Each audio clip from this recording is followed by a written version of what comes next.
부자아빠 청홀림입니다.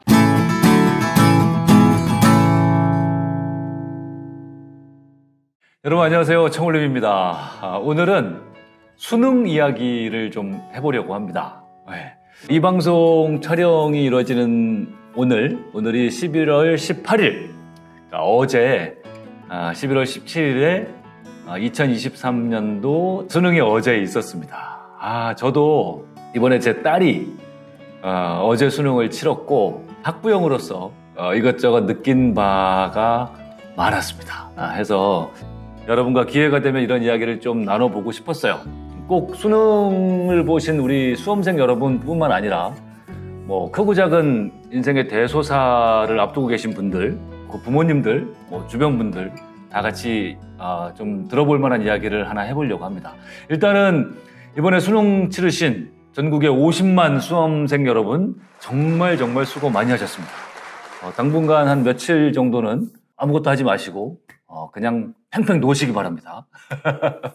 근데 물론 제 딸 같은 경우 보니까 바로 내일 논술 가서 뭐 해야 되고 면접 봐야 되고 이러고 해서 놀 시간도 없는 것 같긴 하던데요.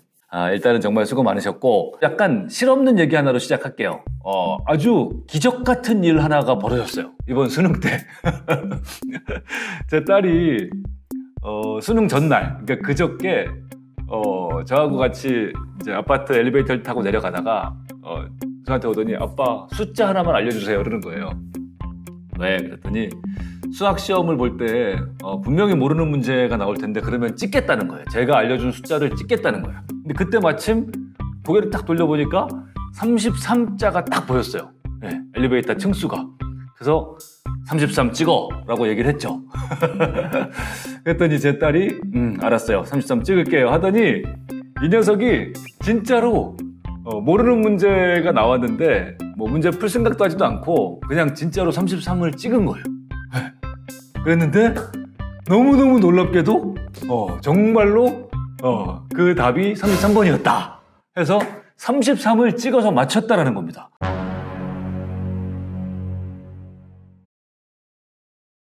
너무너무 놀라운 일 아닙니까, 여러분? 1도 아니고 3도 아니고 33을 찍어서 맞췄다는 게. 근데 이것도 제가 이럴 법한 게 제가 예전에 더 대단한 일도 해냈습니다. 그게 저 수능 볼 때인지 모의고사 볼 때인지 기억이 잘 안 나는데 무려 30년 전에 제가 시험 볼 때 수학 주관식, 그때는 지금처럼 마킹하는 것도 아니라서 순수 주관식이에요. 볼펜으로 써야 돼요, 숫자를. 그거를 제가 1과 2분의 1을 찍어서 맞췄다는 거 아닙니까? 찍어서.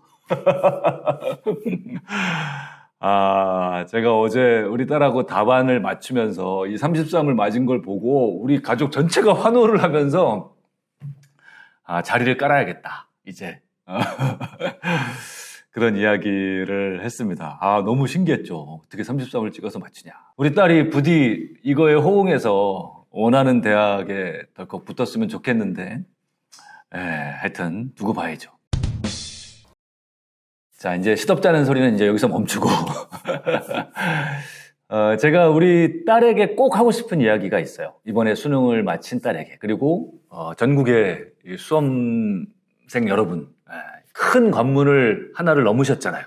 이렇게 뭔가 인생의 큰 관문을 마주하신 분, 넘으신 분, 그리고 또 인생의 큰 대소사를 앞으로도 많이 겪을 거 아닙니까? 그죠? 그런 분들께 꼭 하고 싶은 얘기 있어요. 그러니까 수능이라고 하면 어쩌면 인생을 살아가면서 맞이하는 정말 그 가장 큰 일 중에 하나. 근데 어쩌면 가장 처음으로 맞는 큰 일이죠. 그죠? 그리고 이 뒤에 어디 취업하면 또 큰일 생길 거고, 또 배우자를 만나면 아이를 낳거나, 다 그렇진 않겠지만. 근데 가장 큰일 하나를 이제 막 겪으신 건데, 이런 큰 대소사를 겪고 나서는 반드시, 뭔가 스스로 피드백을 해봐야 된다는 거예요. 스스로.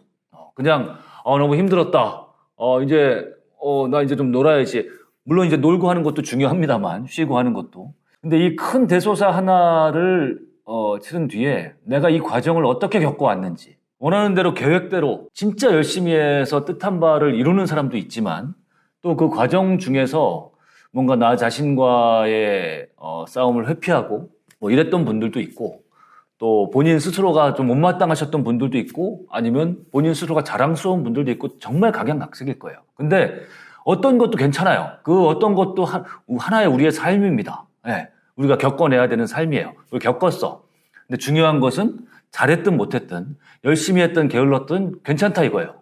근데 그 과정에서 반드시 어떤 스스로 피드백하면서 배움과 깨달음을 얻어야 된다는 겁니다. 제가 소설 하나 이야기를 해드릴게요.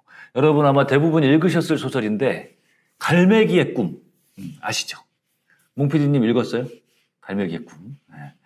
제가 정울님이 가장 좋아하는 소설책 꼽으라면 아마 5손가락 안에 들 것 같은데 우리 다꿈스쿨의 로고도 그 갈매기의 꿈에 나오는 그 주인공 갈매기입니다. 이름이 뭐죠?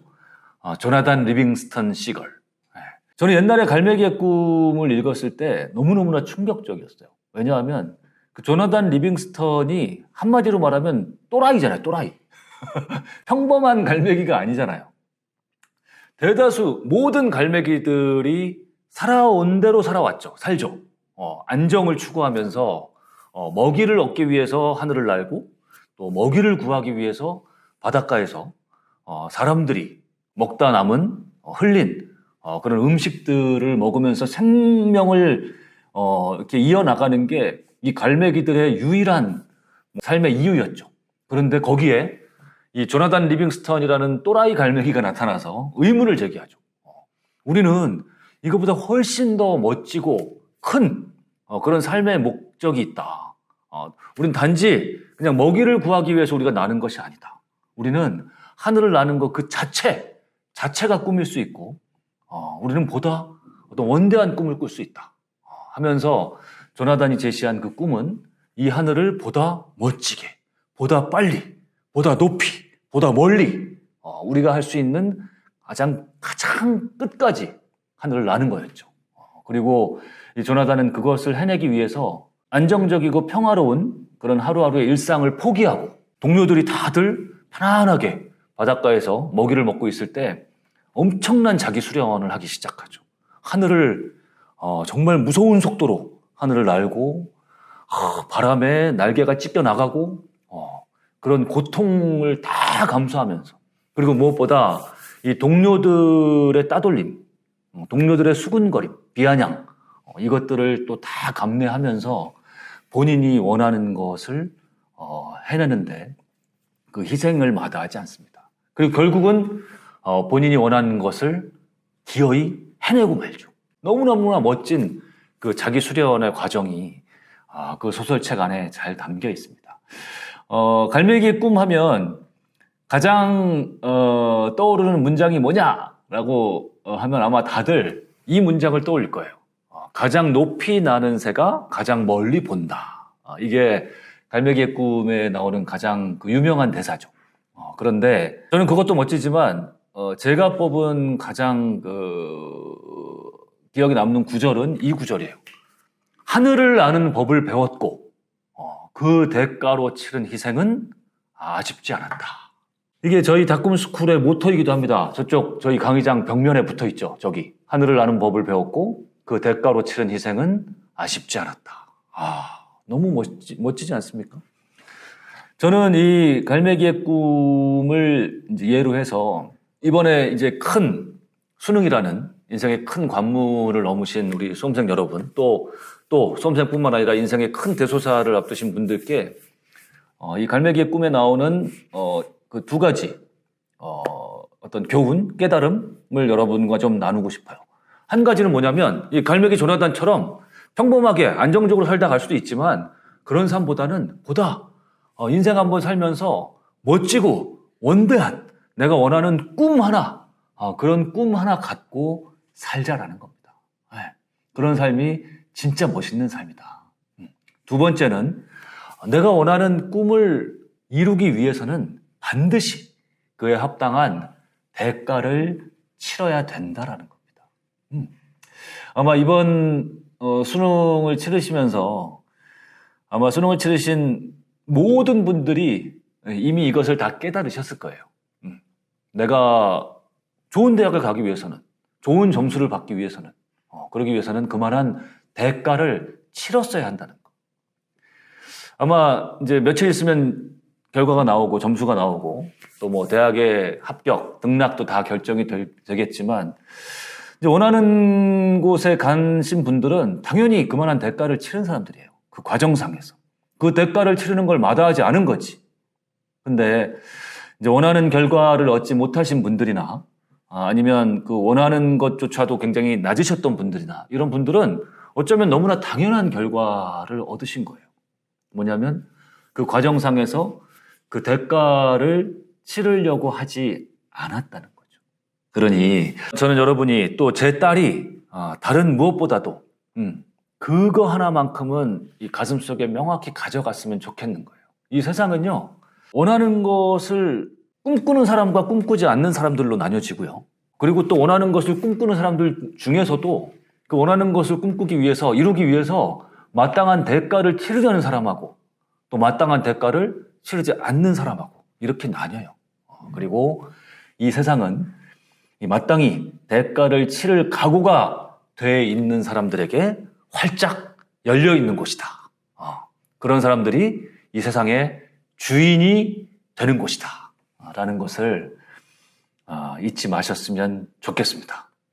자, 수능 치르신 분들 수고 많이 하셨고, 수능 치르신 뒤에 이런 입 바른 소리에서 좀 죄송합니다만, 근데 이렇게 큰 일을 치른 뒤에 여러분 스스로를 이제 피드백하고 앞으로의 삶을 이렇게 계획하고 다져나가는 데 있어서 이거보다 더 큰 그런 생각은 없는 것 같아서 여러분께 한번 드려봤습니다.